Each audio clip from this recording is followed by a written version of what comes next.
Bien, Monsieur le Président, Mesdames et Messieurs, chers amis, j'essaierai de faire quelques commentaires pour essayer de répondre à la question qui est posée par les organisateurs, c'est-à-dire en quoi, dans mon cas, la Commission européenne et l'Union européenne contribuent à organiser, structurer, il est indiqué le continent, mais une partie du continent, et aussi comment cette marche politique d'intégration européenne peut contribuer à la gouvernance internationale, à la gouvernance mondiale. Alors, ce matin, nous avons eu des interventions extrêmement riches, percutantes, intéressantes, certaines d'entre elles, sur les causes, les manifestations et les conséquences des différentes crises que nous devons affronter au niveau mondial, au niveau international, et à partir de là, donc, les réflexions sur des réponses de gouvernement ou de gouvernance mondiale. Je ne vais pas vous infliger encore une analyse de plus sur cette situation générale de notre planète. Je dirais que ce qui est en train de se passer est une mutation importante dans les réponses qu'on essaye d'apporter collectivement au niveau mondial. Je ne sais pas si cette mutation nous conduira à un changement de paradigme, comme certains l'ont présenté ce matin, dans la façon de se développer, dans la façon de se gouverner, dans la façon de coopérer, dans la façon de dialoguer. L'avenir nous le dira. Je ne sais pas si nous nous limiterons à un rafistolage d'un système international vacillant et d'un système international qui n'a pas pu répondre à certaines manifestations de pratiques financières et économiques désastreuses. Quoi qu'il en soit, il est évident que nous avons affaire tous collectivement à une série de menaces globales qui ne peuvent avoir de réponse que globale.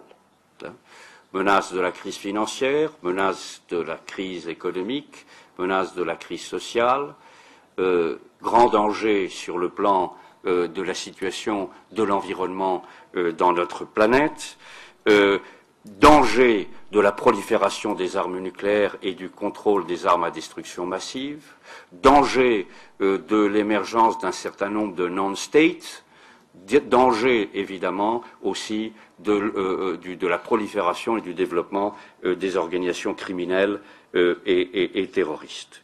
Donc, là-dessus, je pense qu'il y a aujourd'hui un assez grand consensus en matière.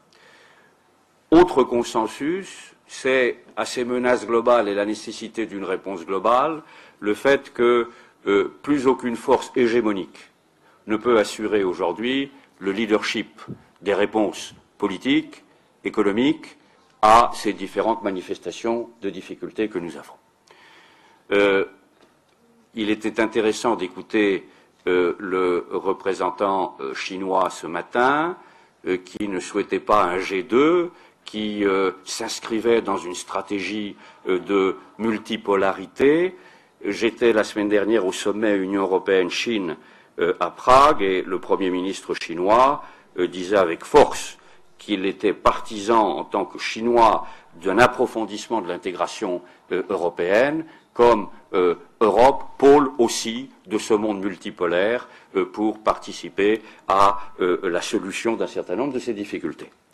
De la même façon, nous avons reçu à Bruxelles, il y a un mois et demi, Madame Hillary Clinton, et c'est clair que le discours prononcé par le secrétaire d'État américain changeait beaucoup de ce que nous avions entendu les années antérieures avec l'administration Bush, et que l'administration américaine était dans un mode d'écoute à essayer de trouver ensemble des solutions à un certain nombre de ces menaces existantes. Donc, réponse globale à des menaces globales, nécessité de constituer un pôle de différentes puissances qui puissent répondre à cela, en plus avec la réalité d'une émergence claire d'un certain nombre de pays, l'apparition d'un certain nombre de pays émergents, qui sont évidemment, on l'a dit, la Chine, mais aussi l'Inde, mais aussi le Brésil, mais aussi l'Afrique du Sud, qui, dans le contexte actuel de la crise financière et de la responsabilité qu'a pris le G20 d'essayer de réguler quelque peu ce capitalisme dans lequel nous vivons, évidemment, ces pays sont maintenant installés dans certaines structures de concertation, ils vont pas lâcher. Hein. Souvenons-nous tout de même, ça a été dit ce matin, mais je voudrais le répéter, que l'Union européenne, avec ses 500 millions de citoyens, représente quelques 8% de la population mondiale. Donc on est loin de l'hégémonie des forces occidentales pour faire face aux défis qui sont les nôtres.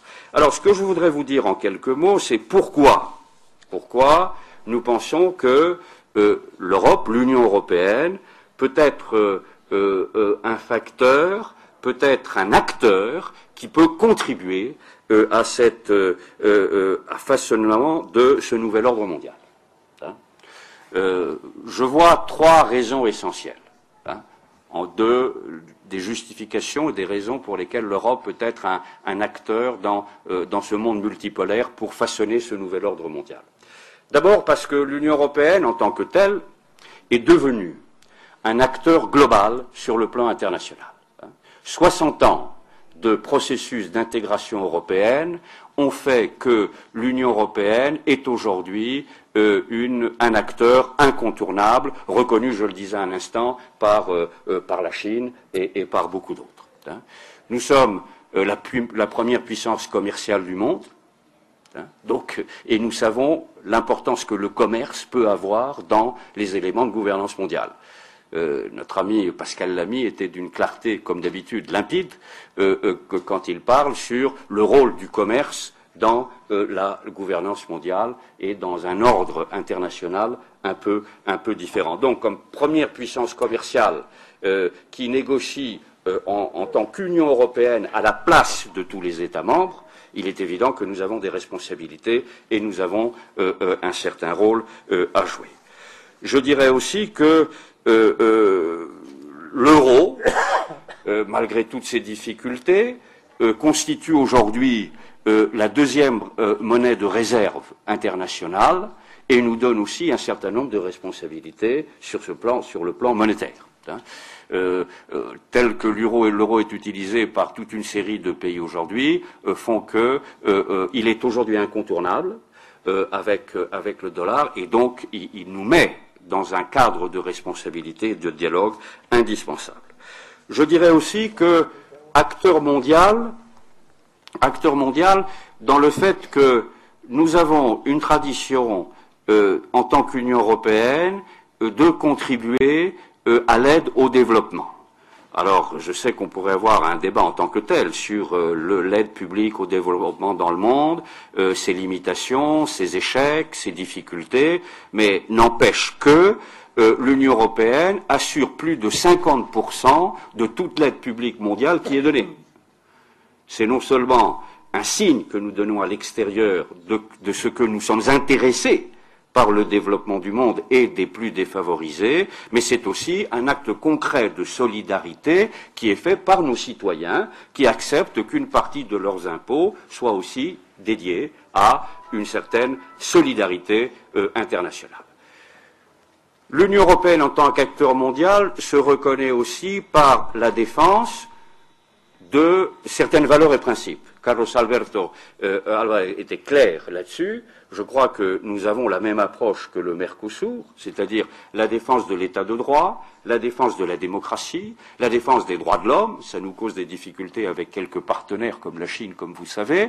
Ces politiques sont aussi pleines de contradictions, parce que nous avons nos propres contradictions, c'est évident, mais n'empêche que la visibilité et l'identité européenne à l'extérieur se définit autour de cette valeur et de ces principes, ce qui est important parce que ça réunit les 27 pays et les 500 millions de citoyens. Nous n'acceptons aucun État membre nouveau dans l'Union européenne qui n'a pas aboli la peine de mort chez lui. C'est une condition de son entrée. J'étais négociateur en chef de l'entrée des 10 et des 12 pays dans la dernière vague d'élargissement. Il est évident que c'était une condition d'entrée dans l'Union européenne. Donc ça nous définit comme avec des principes et des valeurs, incontestablement. Autre trait du fait que nous sommes acteurs internationaux, c'est que depuis quelques années, sous l'impulsion de la Commission européenne, de mon institution, nous avons œuvré pour mettre sur le tapis la question de la lutte contre le changement climatique. Et nous avons été les premiers, après beaucoup de difficultés, à prendre des engagements concrets pour réduire le niveau de pollution, pour nous engager vers une plus grande efficacité énergétique et aussi pour donner une plus grande place aux énergies renouvelables.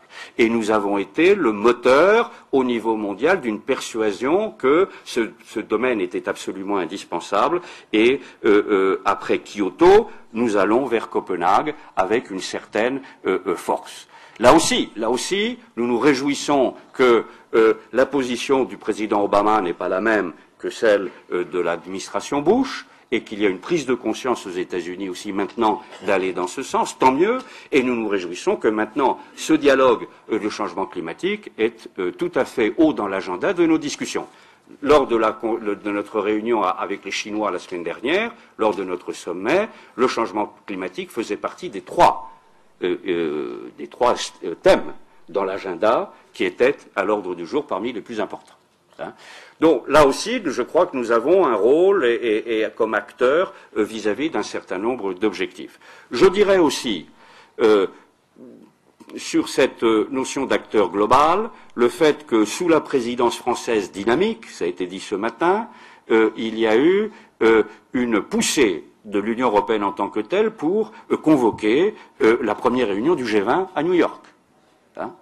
Le président Sarkozy et le président Barroso se sont rendus c'était l'été dernier à Camp David et ont convaincu avec des arguments forts le président Bush de convoquer cette réunion. Donc là aussi, sur l'appréhension de la crise financière et de ses solutions, l'Europe a existé en tant que telle. Elle a été très active dans l'organisation des réunions de Washington et de Londres, et elle a pris un certain nombre d'engagements d'ailleurs.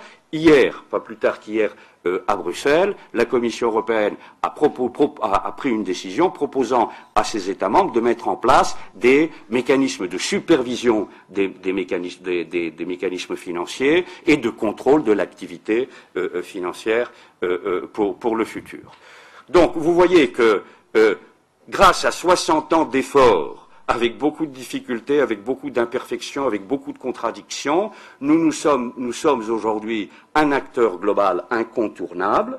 Il nous manque une chose essentielle, qui est le fait, si nous sommes un acteur global, nous ne sommes probablement pas encore un acteur politique global. Parce que nous ne sommes pas encore arrivés à un processus de partage des souverainetés suffisantes qui fasse qu'on puisse parler d'une voix. Titre d'exemple, je négocie avec les Russes un accord global de coopération. On pèse l'addition de nos divisions. Et donc on n'est pas arrivé, bien c'est clair, à cette capacité d'être un acteur politique global, même si nous avançons beaucoup. Javier Solana, ces 10 dernières années, a fait beaucoup d'efforts et a fait beaucoup de progrès pour nous mettre en place un début de politique extérieure et de sécurité. Nous touchons donc des thèmes extrêmement sensibles pour la souveraineté, qui sont les thèmes de sécurité, les thèmes militaires. Mais bon, on a encore beaucoup de chemin à faire. Mais pouvons-nous participer avec d'autres à cette mise en œuvre d'un monde multipolaire assurant la gouvernance mondiale? Première raison de réponse, oui, parce que nous sommes déjà un acteur global grâce à les résultats d'une intégration de 60 ans. Deuxième raison que je voudrais évoquer ici, c'est que nous avons une certaine crédibilité pour être un acteur. Pourquoi? Parce que l'Union européenne, pour le dire d'une certaine façon, peut représenter le triomphe ou la victoire de la réconciliation sur la haine, de la coopération sur le chaos et de la loi sur la violence. Pour reprendre l'exemple chinois, je me souviens d'un Premier voyage que j'avais fait il y a 5 ans en Chine avec le président Barroso, et le président avait été reçu par le président chinois, M. Hu Jintao, et M. Hu Jintao nous avait dit que, pour lui, l'un des 2 ou 3 plus grands événements positifs qui étaient apparus sur la planète au XXe siècle était la capacité de l'Europe d'oublier ses divisions, ses querelles, ses violences, et de proposer un processus qui écarte la guerre entre nous et nous mette dans une dynamique de prospérité, de sécurité et de paix. Hein. Donc, tout ça, ce n'est pas développé par hasard, elle est le résultat d'un processus d'intégration particulier qui fait que, d'un certain point de vue, nous sommes un laboratoire de la mondialisation. Nous avons des mécanismes d'émergence du consensus avec 27 pays, peut-être demain plus, c'est pas simple, c'est difficile, mais qu'à un cas, on arrive à avancer dans différentes matières. Il y a des conseils des ministres spécialisés, il y a des groupes de travail, il y a un échange constant des 27 administrations et des institutions communautaires qui est là, qui est incontestablement un mécanisme, non pas imposé, je suis bien d'accord avec Carlos Alberto Álvarez, à tout le monde, mais qui peut être un élément de référence quelque part. De la même façon, un effort énorme a été fait sur l'intégration à ce processus des autorités et des acteurs régionaux et locaux. Du jour où nous avons mis en place une politique de solidarité interne et de cohésion économique et sociale, il est évident que ces acteurs ont joué un rôle important. C'était le génie de Jacques Delors, qui a voulu le marché intérieur et qui l'a fait, mais en même temps il voulait qu'il y ait des compensations à cette concurrence accrue par des mécanismes de solidarité. L'Union européenne n'est pas seulement un hypermarché, elle est un espace politique de croissance, à la crise à part, mais aussi de solidarité importante. Nous avons des mécanismes contraignants de décision et des décisions juridiques qui s'imposent à tous avec une course de justice supranationale. Ceci est très très important dans le processus supranational qui impose ces décisions. Donc, acteur global, laboratoire, si je peux me permettre cette expression, d'une certaine globalisation maîtrisée. Et troisième élément que je voudrais indiquer, c'est évidemment l'option stratégique, politique, incontestable d'un appui au multilatéralisme qui est pour nous l'élément essentiel de la gouvernance mondiale. Ça a été répété, c'est redit, c'est accepté par les 27 pays. Là encore, on a nos propres contradictions entre ce qui se dit dans les beaux discours et ce qui se fait. Mais disons, bon voilà, on est dans une réalité humaine avec ses faiblesses et parfois ses défauts énormes. Mais n'empêche que nous croyons fermement que l'Organisation des Nations Unies, qui s'appuie sur la légitimité unique, lui confère son caractère mondial et que nous devons jouer de façon forte cette carte, même si ça n'empêche pas que nous ayons une participation forte dans d'autres forums tels que les G8 ou les G20. Tout ça n'est pas contradictoire, mais elle est tout à fait essentielle. Et c'est dans ce cadre-là que on essaye de contribuer et d'être présent à un débat ouvert et constructif sur la réforme des Nations Unies, qui est tout à fait essentielle. Hein. Est-ce que nous arriverons à imposer une réforme qui nous mette vers un multilatéralisme plus efficace pour répondre mieux aux menaces et aux défis qui sont les nôtres, ou pas? Le multilatéralisme joue gros, si je peux me permettre cette expression, joue gros dans les prochaines années. Hein. Est-ce qu'on va faire les réformes nécessaires pour imposer l'efficacité, ou est-ce qu'on va remettre en cause par des poussées nationalistes, des poussées populistes, des poussées hégémoniques, des poussées de désordre, cet édifice qui est quand même tout à fait essentiel et nécessaire.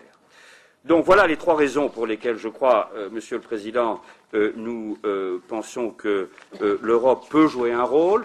pas un rôle d'imposition. Nous avons compris, après les horreurs que nous avons provoquées dans le monde, nous sommes les responsables quand même de deux réalités qui ont été très dures pour l'humanité, qu'est le nazisme et le communisme, au XXe siècle. Et nous avons connu entre nous les guerres les plus horribles qui aient pu exister. Donc nous ne sommes pas là pour donner des leçons. Simplement, il y a une réalité historique et nous avons appris de l'histoire que nous ne pouvons plus avoir un rôle hégémonique, qu'il nous fallait, sur les bases des valeurs et des principes, il nous fallait, sur les bases d'une vision du monde, contribuer beaucoup mieux que par le passé à la gouvernance mondiale. C'est dans le péché, parfois, que l'on apprend qu'on a le salut, et l'histoire de ces 60 années n'est pas mauvaise. Je dirais un mot, pour terminer, sur le fait que cette expérience accumulée d'intégration, nous essayons, dans le cadre proche de nos voisins, de le perpétuer, de le développer. C'est ainsi que nous avons une politique de voisinage qui, au sud, se consolide avec l'Union pour la Méditerranée, le processus de Barcelone antérieurement, et qui vise à apporter un rapprochement réglementaire de région à région. Nous connaissons dans le sud des difficultés énormes qui est due à la guerre entre Israël et les pays arabes et la Palestine en particulier. Ceci plombe toute possibilité d'avancer pour le moment. Je pense que tant qu'on n'aura pas réglé ce conflit militaire et cette confrontation de guerre, il y aura peu de chances que l'on fasse des progrès considérables sur le plan de région à région. Néanmoins, cette politique de voisinage que nous avons nous permet d'avancer avec chacun des partenaires en fonction de l'ambition de ce partenaire. Avec le Maroc, pays ici, nous avons négocié, il y a peu de temps, un statut avancé qui nous met très loin par rapport aux accords d'association normaux, vers un rapprochement très important, réglementaire, dans beaucoup de domaines et politiques. Nous sommes avancés avec la Jordanie, nous commençons à peine maintenant des négociations avec la Libye. Vous voyez, il y a différentes choses. Mais disons que là aussi, nous avons une approche qui est un peu de laboratoire de coopération sur un niveau égal pour arriver à créer avec nos voisins cet espace de sécurité, de paix et de stabilité qui est indispensable. La même chose avec l'Est. J'étais il y a 15 jours à la réunion à Prague pour le lancement de l'Eastern Partnership, nos relations avec les pays de l'Est de l'Union, anciennes pour la plupart États à l'intérieur de l'Union soviétique, l'Ukraine et le Sud-Caucase, la Géorgie, l'Azerbaïdjan, la Moldavie et j'en oublie un, l'Azerbaïdjan, la Géorgie, l'Arménie, l'Arménie, où nous mettons en place petit à petit non seulement des accords bilatéraux, mais des plateformes de discussion de région à région. Donc voilà.